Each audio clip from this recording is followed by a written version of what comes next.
Thank you everyone for joining us. This is the last of 4 webinars that SME has put on this week for clients who we knew were likely probably missing the Midwest Healthcare Conference, hoping that this gives everybody a chance to connect and maybe learn something in the 2 days that you had planned some learning anyway. We are joined this afternoon by Tony Thomas. He is going to talk to us about pedestrians and parking lots and give us some good tips on how to make a parking lot safe for both a pedestrian and a driver. A couple things before we get started here. We're a small group, and I know that Tony has some interactive slides, so I'm going to encourage everyone to go ahead and unmute yourself to join the conversation, ask questions, talk directly with Tony. It should be fairly easy to manage with the small group size that we have here today, and will make things a little bit more interactive for all of us. Also, a reminder that CEU credits are available for attendees. You can reply to the message that I sent yesterday with the link that you're using to join this session to let me know if you're interested. We'll also put my email back up at the end of the presentation so that you have the information. With that, I'm going to go ahead and turn it over to Tony and get started. Excellent. Thanks, Kristen. Appreciate it. Good afternoon, everybody. Thank you for joining us. As Kristen said, my name is Tony Thomas with SME. Been a project engineer and been providing services similar to these for about 27 years. We've been trying to quote unquote fix the mix for about 20 years. Things keep getting a little bit different, you know, the pedestrians and the parking lots and the drivers, everything keeps kind of morphing, and things are changing each and every day. So the COVID thing that we have going on is definitely a part of that, and has caused us some to continue thinking about how to evaluate and try to fix. The word fixing in the cover slide is in print, is in quotes, because I don't think we're going to ever be able to fix the mix. It's just continuous improvement, try to make things better, try to make things safer. So with that, I love the fact that we have a small group. We can definitely make this more interactive. Unmute yourself, throw out questions, type up questions in the comments on the side. Kristen will cue me when I'm talking too long and there's stuff that people want to talk about. So let's make this interactive. Let's make this a great learning experience and be able to take back a few tips to our teams and see what we can do about making things a little bit safer. So with that, we'll just get going.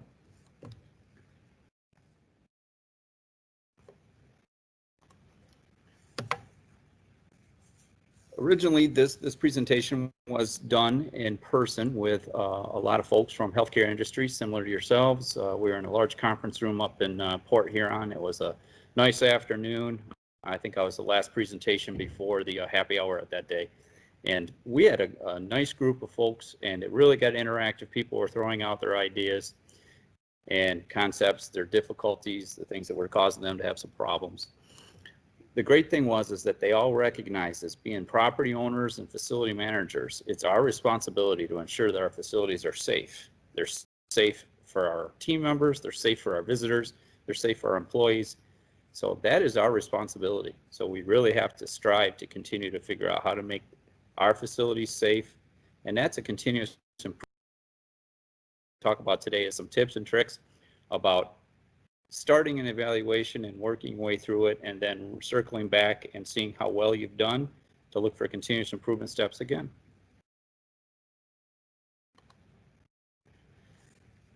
We talked a little bit about this already. Our populations are continuing to grow.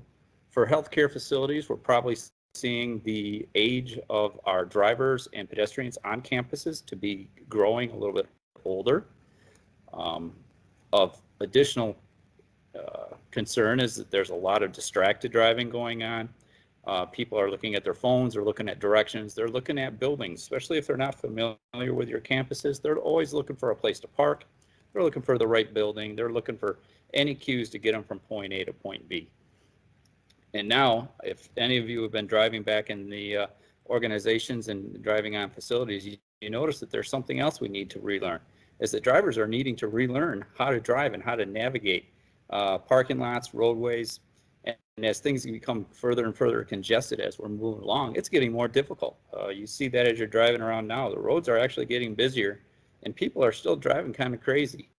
So we have to be on the constant lookout for that, and we kind of call that the COVID fog.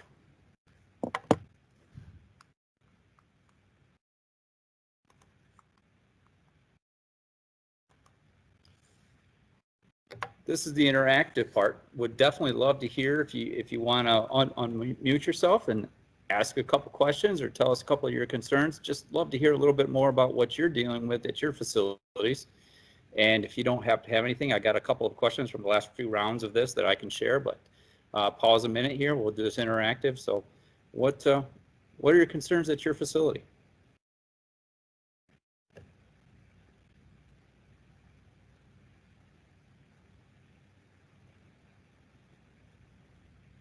Okay, well, I didn't see anything pop up and Kristen didn't say anything, but one of the things that was mentioned before was, hey, I'm new to this organization and I don't know where any of the data is, and the previous team members who are here don't have anything that I can glean from. So that is absolutely a concern when you feel like you're starting from scratch. But as we move through this process and this presentation today, you'll kind of develop a process for gaining your own information, and the process I'm kind of going to walk through even encourages you to get to know the different organizations within your organization, or the different team members within your organization who will have the data, who will have a background knowledge. So it really is encouraging you to get to know the people that are working in the campuses and working in the facilities. So, you know, who better to rely on is the people who are working with us and who can provide the data we need. Keeping in mind that this isn't a one-size-fits-all process. You may be dealing with a series of medical office buildings that are 40 to 100 cars, and they have 2 driveways, no emergency, no helicopter pad, no 15 hospital buildings on a large medical campus. So it's really not a one-size-fits-all. And you're also going to have people who are responsible for multiple facilities, so they'll have to be looking at each of these facilities and bringing in pieces of data and data sets from each facility to combine and to create an overall master plan or a master strategy. But if we all start with a strategic process in mind, we'll be able to evaluate each facility as it is in its existing condition and identify concerns, changes, and possible improvements for each one. One thing that we will talk about as we get a little further in the presentation is also standardizing the process so that you don't feel like you're having to reinvent the wheel on every time you turn around. So we'll talk a little bit more about that.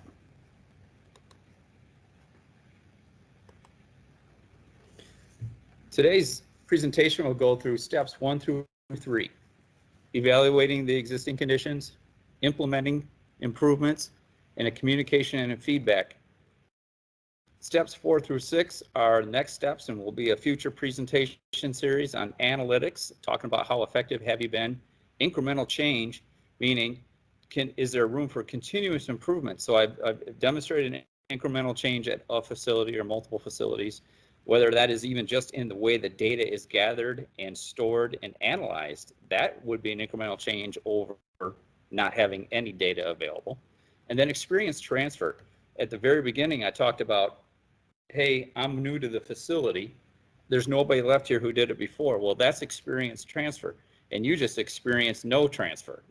So we're finding that a lot today in our facilities, is that the older team members are finding good reason to retire, and they had a process or a method that they went by through things. Some of that was in their head. Sometimes it was just jotting sheets of paper down and keeping it in a file someplace. And then when you arrived, there's no set process. So that's one of the things we're going to start talking about, is setting up a process, setting up a schedule. And then when you have something down that you feel is good, there's always room for improvement. But now you also have something that's written and a process with results that now you can actually pass on to others within your organization, others within your facilities, or the next generation who's coming in behind us. So I'm a firm believer in developing processes that are true and that you can pass on to others so that you can improve the process through them and have continuous improvement.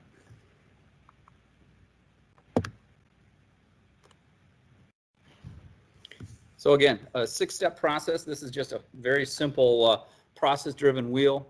Top, we have existing conditions, improvements, feedback. We kind of already went through that. Steps 1 through 3, we really feel that those can be initiated immediately, and we'll jump into the fairly detailed process for each of those steps and how one method, a method, there's other methods out there. I'm just presenting a method to basically start understanding how your facilities work, where the issues and concerns are. So we'll go through several examples of each one of these. And if we have a little bit of time at the end, we'll start talking about the last 3 steps, but it'll just be a very cursory overview.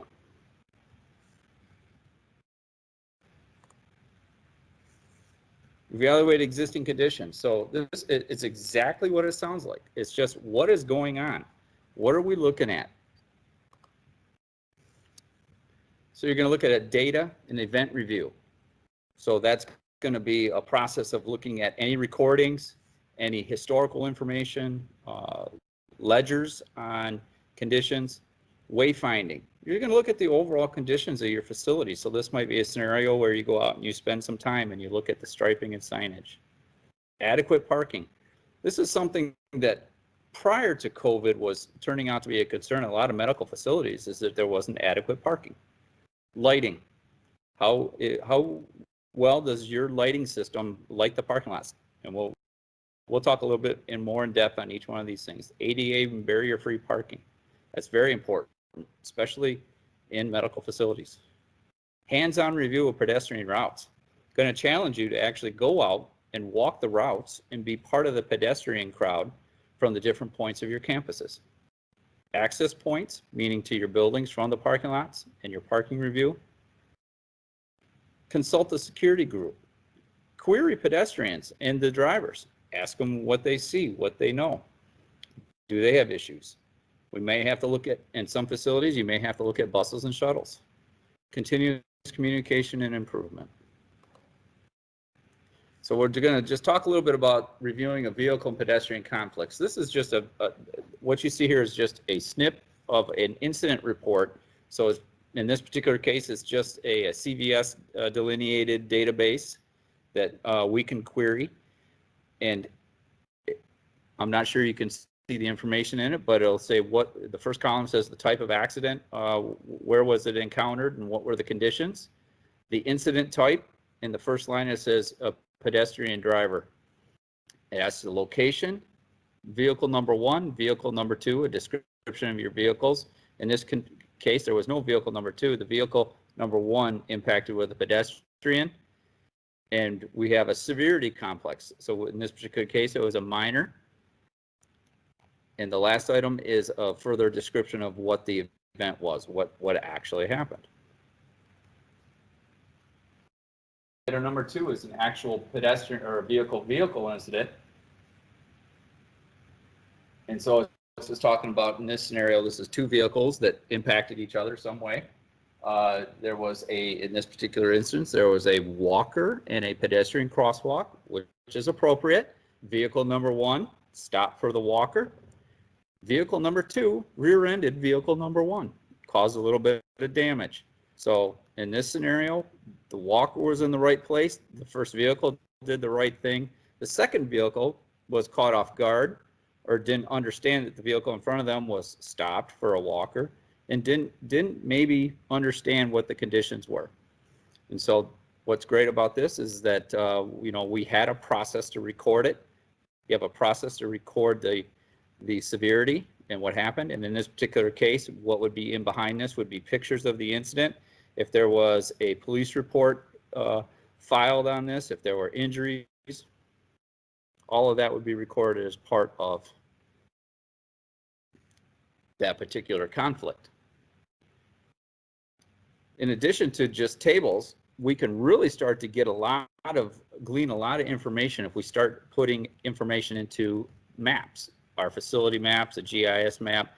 You could even use Google Earth and use KMZ files and just start, and I'll show you a scenario of that. So this particular map here shows a facility, and it shows 3 different incidents, and we have green, red, so those are representing the severity of the different incident. So what you can do is now each one of these has a reference data point on a map. And if you start looking at a map on your computer or on a wall, if you print out a hard copy, you can start understanding where do your conflicts happen? When do they happen? What are the conditions? Is it daylight? Is it nighttime? So you're recording as much pertinent information you can is to understand why this happened. This particular version, we happen to have a nice map, a CAD map of the campus.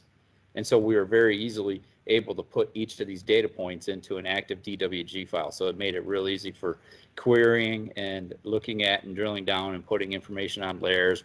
We could actually add photos, etc. If you're not quite ready for something of that complexity, here's another one where we recorded on Google Earth images. And we just have a type of incident recorded with in this particular case, you can see a circle with a notation in the middle of it. Red is a higher severity incident, and orange here is the medium severity. I don't see any green here, so we didn't have any green. I actually do see a yellow incident that happened out here on the sidewalk. That might have been a slip, trip, or fall. We have another orange incident over here on this sidewalk. This could have been, and there's a pedestrian route right here, so this could have been something where somebody was coming across the street and they had an incident coming into the main building. So it's just a really easy way to start collecting where you're having incidents. Now, when I say red, yellow, or green, or orange, those are just our understanding and our interpretation of how severe the incident was. I mean, a green one might be like a near miss. I still want to record the near miss because I want to know that something happened and I want to know why. Red is obviously where a vehicle or a pedestrian were actually impacted and it caused some damage or some injury. But this particular image is just a snapshot of a KMZ file that's put together on top of Google Earth. Most of us have access to Google Earth these days.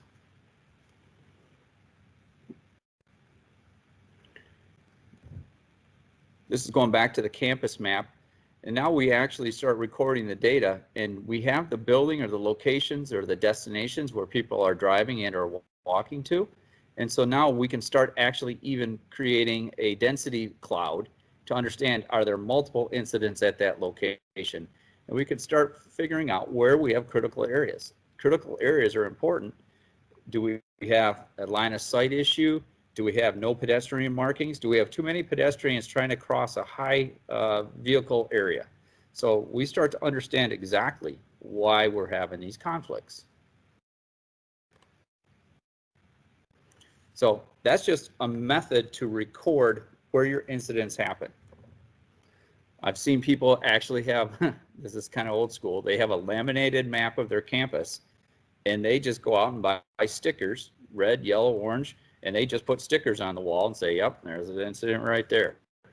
I mean, you could collect a week's worth of data and put it on at the end of the week, or make that a Monday morning coffee thing with your team to say, hey guys, we have incidents, here's all our incidents added. It's a 10-minute conversation, it's a 10-minute huddle on a Monday morning to say, this is what we saw last week.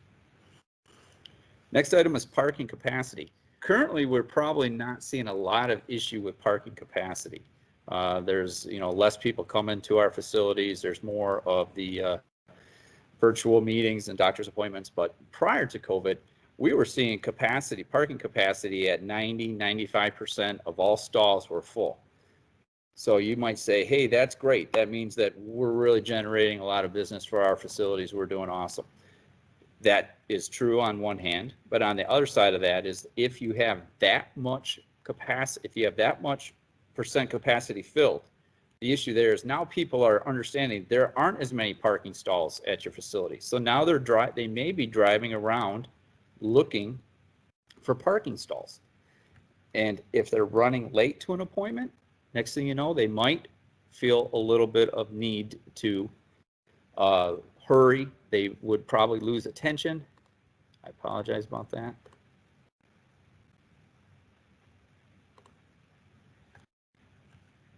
They're hurrying. They're looking for parking stalls, possibly instead of watching where they're driving. That can be an issue itself.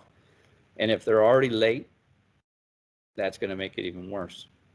So you'll want to look at your existing stall layout. You're going to want to look at your existing stall capacity. And that's just a simple drive-through of your facility a couple times in the day, know when your highest capacity times are. And again, that could be just consultation even with security group or different managers of the different buildings or offices. You want to take a look at your aisle width. Aisle width is a critical component to how people pull in and pull out.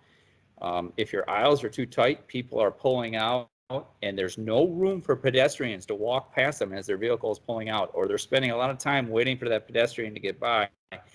And the whole process creates a little bit of angst amongst the drivers and the pedestrians. So you want to take a look at aisle widths.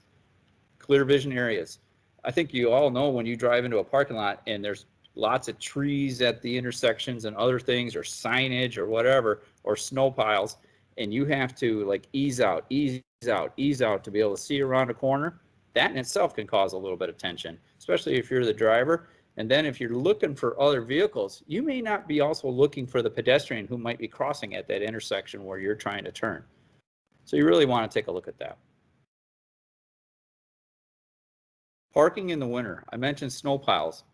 Not all organizations have adequate snow push area, and by that I mean area to push all their snow and have it tucked up in a nice corner that can melt nicely and it doesn't impact the parking. A lot of times people are pushing that up into corners and they're occupying 4 or 5 parking stalls at the same time as that area is full of snow. And that has 2 different things going on. Is you're losing parking capacity, you're creating a vision issue, and during snow melt times, you're actually, like during the day when the sun comes out, you are going to be starting to melt that pile a little bit, and you're going to get water that's progressing across the parking lot. And if you don't salt it at night or very early in the morning, you actually can generate a nice ice patch right there because it'll melt during the day and then freeze overnight. So you have to watch out for your snow piles. And do you have enough ADA? There's a calculation to generate what your minimum ADA is required for your facility. But you'll notice that within the code, it calls it a minimum. If you need more, meaning like all of your ADA stalls are full, you probably need more. So you have to understand when I need more ADA stalls.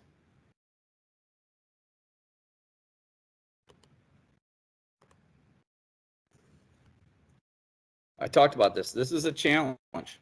Put your high-vis vest on that says what organization you're from. Arrive at the same time that your team members are arriving or your visitors are arriving. Go out and park in your parking lots and walk in with them. Watch their walking patterns. Watch where they walk. Are there things that you don't like that they're doing? They're cutting through cars and popping out in a drive lane to surprise the driver who's zooming in because they're 5 minutes late to work. So understand what your parking layout looks like and how people are actually going from your parking lots to your buildings. Do you have proper wayfinding, signing, and striping from the parking stalls or the parking lot that you're at to your building entrances? Are people seeing a building entrance and next thing you know, that's actually for deliveries only for general visitors or the team members? So, you know, having a good idea of how people are accessing and walking with them is a great idea. Proper lighting. How often do we go out in our parking lots? And obviously it's very easy. Like let's say one of our light fixtures is burned out. Doesn't happen as much when you have LEDs, and I'm assuming everybody's moved to LEDs at this point. But if you have a light fixture that's out or not functioning properly, you're gonna have a pretty distinct dark spot. But on the flip side of that, do you have bright spots? And here's why that's an issue, is if you have bright spots, people's eyes don't adjust that fast. How many of you have driven through the tunnel in the day and then you come out on the other side on a sunny day and you're on the other side of it and your eyes are trying to adjust very, very quickly? Well, in that short period of time, you can actually travel a fair distance and you can have quite a few conflicts, a person pulling out, a person walking across. So, you know, having a good idea of your lighting, having a lighting industrial group or your own organizations, electricians look at it.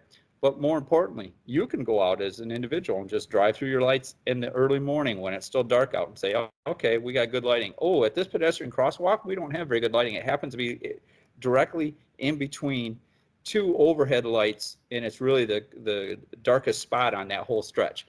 Maybe we need to relocate it. Maybe we need to add a light. Maybe we need to do something. There's another time in the morning and at night. The dusk and dawn period is when the sun is coming up and it's really strong. is understanding how those are going to impact drivers, because when it's very early in the morning on a shift change, and now that daylight is changing, is that can have an impact on your drivers and on your pedestrians. They might look to cross a road and they're looking right into the sun and they can't see anyway. So you're gonna, that's something that you need to record and understand that there's an issue there. We talked a little bit about the barrier-free parking counts and the needs already. Access points versus parking locations. How well have we identified where the people are parking and how they're getting to the building? Do we have the right alignment? Do we have clearly identified pavement striping, pedestrian crosswalks, and signage to guide our folks to the buildings they need to be in, to the right doors? Again, go and park, walk with the pedestrians, get to the access points, listen to them talk.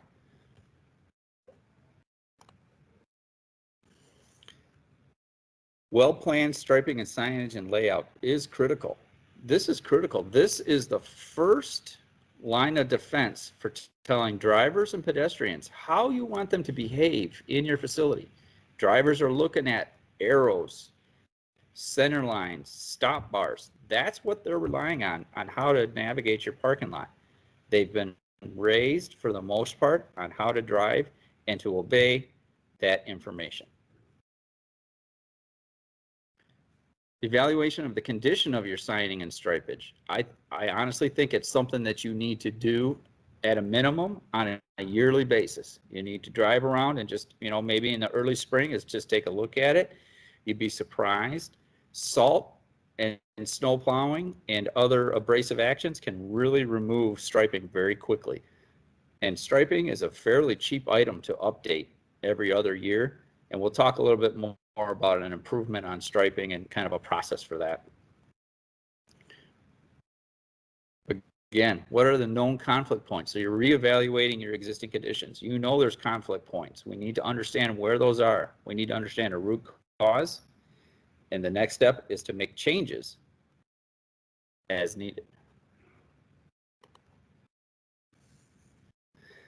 I just wanted to run through a couple of demonstrations here about wayfinding, striping, and signage. Is it good or just so-so? So if you feel like chiming in and saying what you think, go ahead, but we're going to walk through it. I'm going to show it to you, and then I'm going to tell you my opinion. And if anybody disagrees with me or wants to talk about it or debate it, super happy to do it.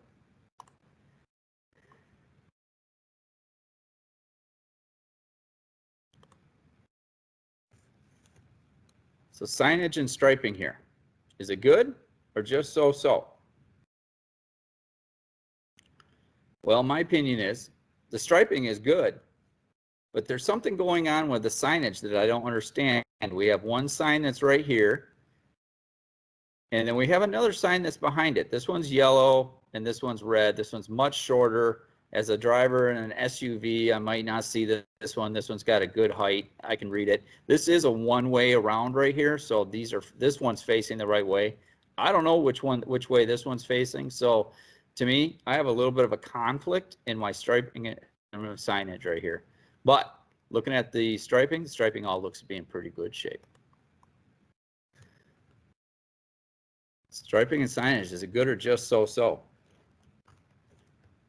Well, I'm going to go with so-so and actually not good at all. And in this particular instance, this is a pedestrian walkway that just stops. It stops right into a drive lane. They just never completed the striping. They never finished this up.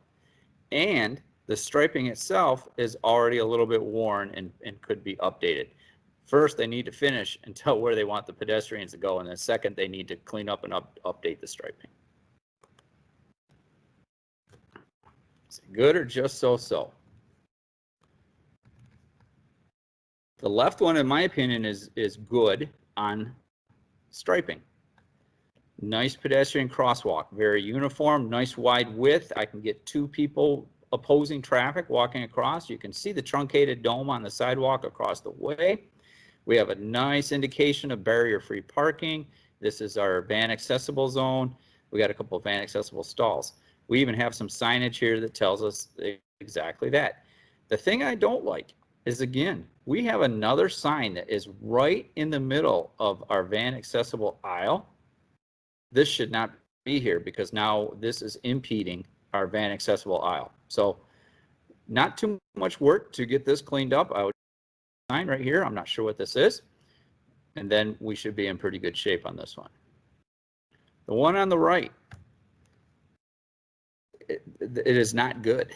In this scenario, we have a pedestrian crosswalk that comes across the drive and brings us to a parking lot. You can see the pedestrian crosswalk brings you right to a sidewalk that has a whole lot of deterioration. It's got some segments that are really broken. And then it goes right into a very steep sidewalk section to a top of curb line that goes into a parking lot. That's not good either. And you can even see the sidewalk is fairly beat up right here. So this needs some rework, needs some new concrete. This ramp from here to the parking lot needs to be cleaned up. We don't need a curb there as a trip hazard. We need to clean up the curb line here. This could use a little more striping. So this one definitely is in need of some improvement. Good or just so-so? I think this one's actually in pretty good shape. We have a nice stop bar. These are one-way drives. We have a nice stop bar. You can see the angled parking stripe here. We have an area painted out right here. This is a clear view area to encourage people not to park here and to park in a real parking stall, but to keep this area clear so when a vehicle pulls up to the stop bar, they can see left, they can see right. And we have a nice brand new stop sign, good reflectored stop sign, proper height. Exactly, everybody is what I think people would be looking for as far as, you know, reasonable signage that's in good shape. Good or just so-so? Well, a little bit of both. We have an end cap island that's full of aggregate, which is basically creating our parking stalls going into this parking lot. The thing I don't like is that its alignment took out our crosswalk for our pedestrian walkway down the side of this roadway, and it was not adjusted, it was not cleaned up, it was not finished. So there needs to be quite a bit of work done on the pedestrian crosswalk. I do like that we have a stop sign here for people who are coming up here. The stop sign is not located in the correct location. They're not typically put on the left-hand side of the car. It's going to be on your right-hand side. And there should be a stop bar right here to indicate where the traffic should stop before it gets into the main drive lane. Good or just so-so? This facility has a lot of pedestrian traffic going from a back parking lot up to a main building, a technical building. And so we have a nice defined walkway for those folks. It brings them along the edge of roadway outside of the main roadway. We have a stop bar right here. We have a stop sign so we know where to stop. What I really like about this particular site is that they knew that they needed to call higher attention. And so they installed a stop sign on a stop platform, and it's got a solar LED blinking circle around the stop sign. These are fairly expensive. I think they're $1,000 or a little bit less, but they really do call attention to the driver to pay attention to a stop. This particular facility group took something just a little bit different out of the normal striping and signage, and that all of their striping, except for stop bars and the handicap or barrier-free stalls, they wanted it all yellow. And they asked that happen, and they had a pretty good reason in that they think that yellow shows up better even underneath a slight dusting of snow, which in this particular area they would get a dusting of snow just about every night. And so if they didn't plow it or blow it, they said, hey, the yellow striping will still show up underneath a light coat of snow. And you know what? They had a reason, they had a process. I couldn't argue with them, so we went with yellow.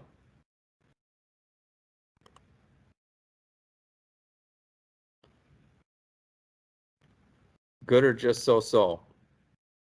Again, same type of facility, nice centerline stripe on a back roadway, stop bar, stop sign. And even though it is far removed from the main traffic area of this campus, the thing I liked is they drove through their whole process and they had everything look same. They didn't have different for this side of campus or different for that side of campus. They came up with one standard set of specifications and details, and that was what was used through this entire campus. So what you'll see here, double yellow line indicating center of road, stop bar, stop sign. And again, the stop sign you'll see is the blinking yellow with a solar cover.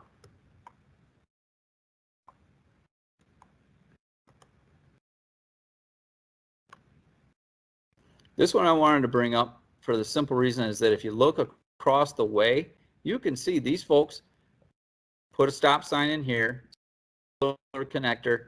They actually, because this is one way coming around this parking lot, they added a do not enter sign here to keep people from turning the wrong way. I thought that was good. You might say it's overkill. I think until you get people accustomed to how things are going to be maneuvered around your campus, you almost have to oversign and overstripe. Because keep in mind, every time we change something, we're having to have our team members and our visitors all relearn the new routes, new signage, new striping. This is an interesting one. Do we have clear signage? Stop bar, a little bit worn, stop stencil, a little bit worn. I like the fact that they came in, they put their stop sign in. This is the blinking one, solar light.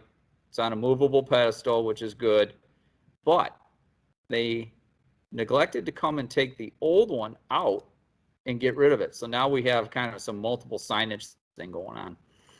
But one thing I would like you to notice is that the new version is a big improvement over the previous version. Bigger stop sign, higher, lighted, bigger speed limit sign on a concrete pedestal instead of these plastic bases. These plastic bases tend to deteriorate, and what we can see is if a plow hits them or a vehicle hits them, you can knock them over pretty easy, or they just deteriorate. The plastic gets brittle and breaks down over several years.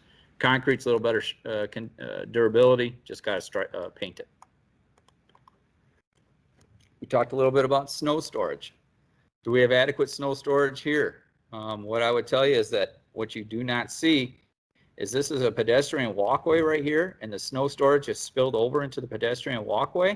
And so what we're finding, and it's covering up the curb and everything like that, is what we found is that people are not walking on the sidewalk here, and they're walking around through the intersection, which is dangerous because now you got vehicles and pedestrians trying to navigate this intersection, and the vehicles might be driving in the snow, they might lose control. So this is a very uncomfortable situation for pedestrians when they see something like this. And then when a pedestrian's out here, that makes it uncomfortable for the driver.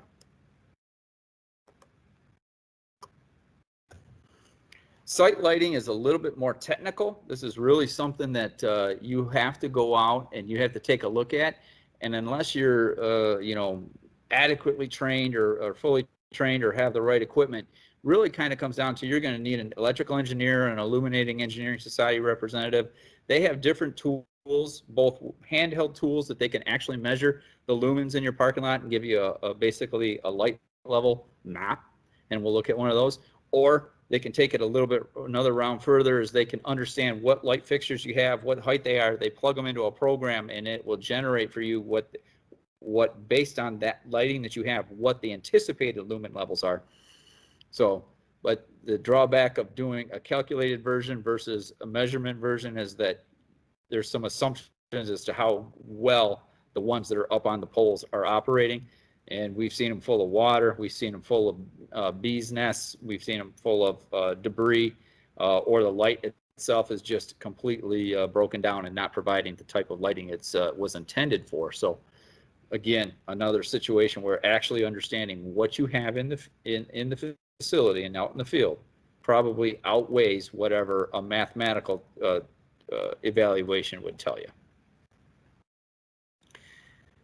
There's a group that most of you probably have on your campuses that you could consult with, and that's your security group.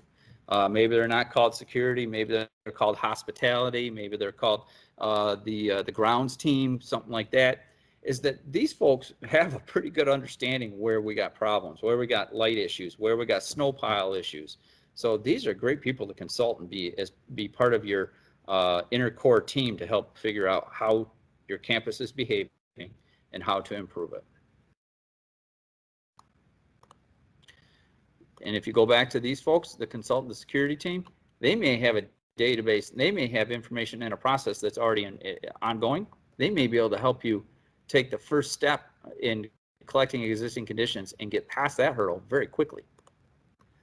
This is just a snip image of a lighting level diagram. It's a photometric plan that shows dark spots, light spots in this particular parking lot. It helped us to understand where we needed new fixtures or where we needed to add fixtures.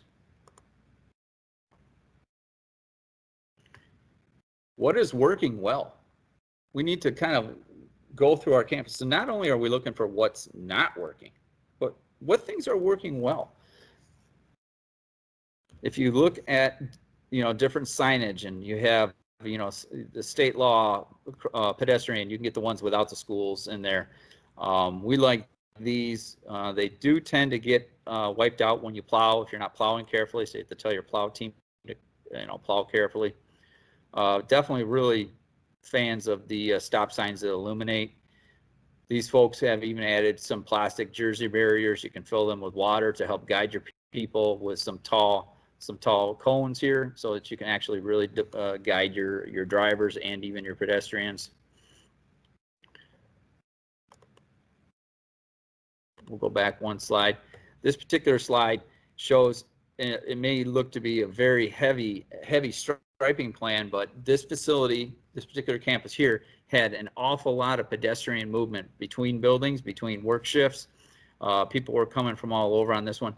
And so the decision was made is to basically crisscross between the main building and these outbuildings, pedestrian walkways, and that would cross this main roadway. So this one really went from a minimalistic type striping where we're just showing just the parking lot to we have angled parking, we got one-way drives, we have a lot of pedestrian identified walkways. We have our barrier frees right up tight to the building so that they can access the building very carefully. Some other interesting things here is we did have some motorcycle parking that was assigned here. They had a high contingent of motorcycles that were arriving on site, and so we gave them their own space. So this was a pretty detailed evaluation, and then this one came up with several options, and we may even look at that in a minute. So we already talked about what could be improved. These are things that, honestly, if you're changing your perspective and you're saying, I'm not just a driver, I'm not just a walker, to a person that says, where do we need improvements? What's a problem? And you'd be amazed at how fast you can pick up on different issues and signage and things that aren't complete. Evaluation of existing conditions. Some things you might think about is suggestion boxes. Do you have any suggestion boxes in place? People are pretty free about providing their information. Maybe social media is going to be a faster way for people to publish to you and say, hey, these are issues. We talked about the security group. I talked to pedestrians. I talked to drivers. Here's kind of a long-term item is buses and shuttles. If you're starting to find that you do not have enough parking and you can't get enough parking and you're going to have a high density parking, you might have to look into putting buses and shuttles in. At the bottom line of all this is continuous communication and improvement. Nothing is ever done. We can continue improving. So I'm going to pause for a second on evaluating existing conditions and see if there's any questions, if there's anything anybody would like to discuss.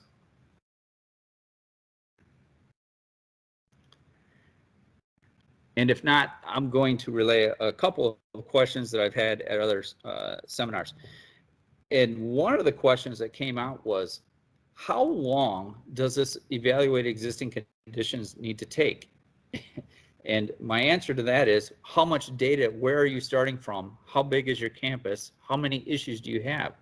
So if you are arriving into your organization and you're a one-stop shop and you do everything, it's going to probably take you a little bit longer. But if you could solicit some help from the security group, maybe somebody from the grounds or facilities group, you might find that you could create a much smaller team who could then band together and start to try to make some progress through this, and basically just set up a systematic process to start, get your data, start understanding what's going on your campus, and start developing an understanding of where you might have issues, where you might need improvements. So there's not a standard answer for how long will this take, but I would suggest that probably the first round of questions and getting data is probably going to take you a month or two, just to start getting your hands on what this looks like. Winter is not a great time to start this, but winter is a great time to go around and figure out where you have snow problems, where you have snow piles, where you have snow melt that is getting in it might be freezing for pedestrians. Again, your grounds facility or the team that does your snow plowing and removal, they may be a great resource for you to be able to understand where they see issues. It's amazing what those folks see, because remember, they may be on your site plowing from 3 in the morning until 9 in the morning, and they watch all these heavy bands of traffic and team members and all of your visitors coming in. They're great people to consult. They can tell you where we push and where we have major issues with snow piles, and then if they have too much snow, then they have to bring in trucks, and they bring in front end loaders. They have to pick it up, put it in a truck, and carry it off. Well, you need plenty of room to be able to do that, because that's not small equipment, and you really don't want your pedestrians and your vehicles, cars and stuff like that, interacting with semis and full-on front-end loaders while they're top-loading snow. That's kind of a bad combination.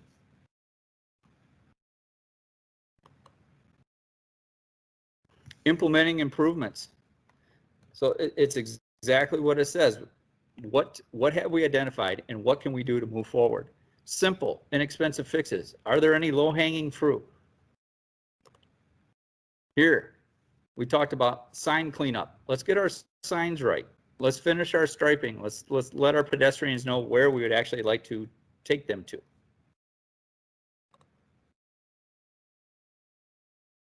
Looking at your striping plans for your site. This is one you will recognize where it got quite a bit of improvement. This was basically just the so-so layout. This is the one where the red dots were actually conflicts that they registered between people and cars. And they said, guys, this is just so-so. It's not really giving us everything we want. This was the improved version. We talked a little bit about it. All this can be done on paper ahead of anything you do in the field. So you can all get done fairly inexpensively on a piece of paper. Are your routes to your buildings clearly marked? In this scenario, this is a snip image of what you were just looking at. And you can see we have routes to the buildings. We have routes from the building to the buildings across the way. We have signage that says these are pedestrian routes. Do not park across them. What was identified for improvement on your walkabout? I think on this one we talked about just getting the sign from the middle of our barrier-free painted out zone out of it. What might be an improvement here? This is actually in pretty good shape. However, you'll notice that we have ponding water right here, and we have a pretty tight driveway right here. So as people are walking up to walk on this crosswalk or across here, might it be good to put a sidewalk in right here to get people out of the drive lane as soon as possible? It's something you could think about. Be amazed. With a curb in place, that does protect your pedestrians. Cars are not as apt to cross over a vertical or barrier curb as you would think. That is, visual guidance for the driver.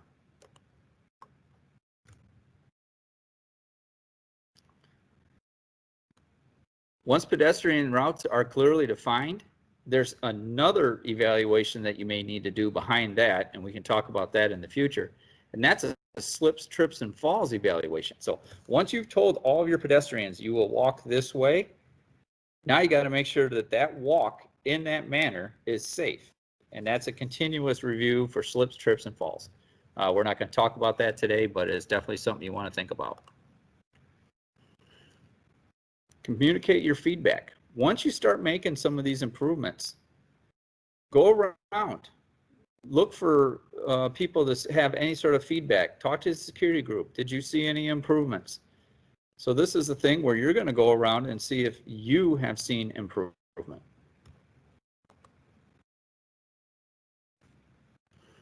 This is the why. Why were the improvements completed?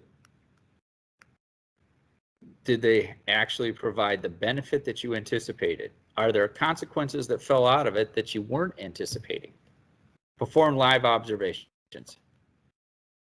If there are big changes that are needed, that may be something that falls out of this initial process. You may need to identify them, but if big changes are needed, like you need to put additional driveways into a parking lot off of a main roadway because people are getting rear-ended pulling into your facility because the people who pulled into your facility are waiting for the pedestrians to cross the driveway to get to the building, and you know, you're kind of creating a queue that's backing up. I mean, that's a big change because that could require some engineering, some permitting. That's definitely going to take time to initiate that change.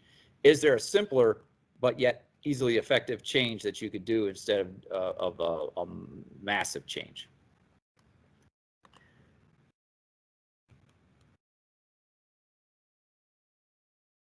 As always, as we talked about, going back out and revisiting all of your facilities, what problems are still out there? What have we changed? What problems are still there? Remember, there probably are still some.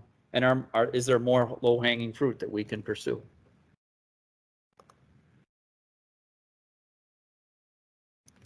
We're not going to get into the analytics too much, but we want to monitor the improvements. We want to see if we have been effective. Have there been a reduction in the incidents or the conflicts based on the improvements made? Or did you move the conflict to a different location or change the type of conflict?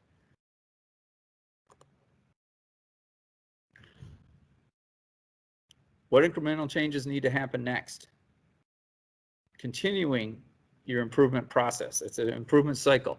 You'll see that there's never an end to this task tree. You're always going to be in it. Managing it. So it's great if you can get your hands around one facility. And if you're an organization that has multiple facilities, how do you drive continuous change throughout your entire organization? How do you make the change that you saw to be effective and implement that in the next facility in the next town that is under your corporate umbrella? What we have seen is different organizations we work with, and we've helped them. We establish standards and protocols for how they review things and how they implement change and what the change looks like, including typical details, typical signs. So we're very aware of what their goals are, but we're also helping to direct them so that, you know, the variability is not injected into the program, and that we have a process, standard details, and goals. And this is just a snapshot of some standard details and goals, so that XYZ facility in this town and the next town, we're using the same details, we're using the same type of paint, we're using the same size of signs, we're using the same everything from facility to facility. And that way, we are starting to standardize how their team looks at it. But what's great too is then as a person visits your facility or the other facility that's in the next town, they see the same thing and they know how to respond to the same thing. We haven't changed it up. We don't have a type A and a type B facility. We have the same facility. We're communicating the same message to our team members and to our visitors. I talked a little bit about this. This is something that should be in the forefront of your minds, is that, you know, for each of our facilities, is we want to, again, make them safe as possible. If we're establishing the pedestrian route, if we're establishing the vehicle route, we also have to establish that those routes are as safe as we can make them. And I guess I would circle back to slide number 3. Is it time to reassess? What are some concerns at your facility? I'll stop for a minute. Has anybody got anything they want to add?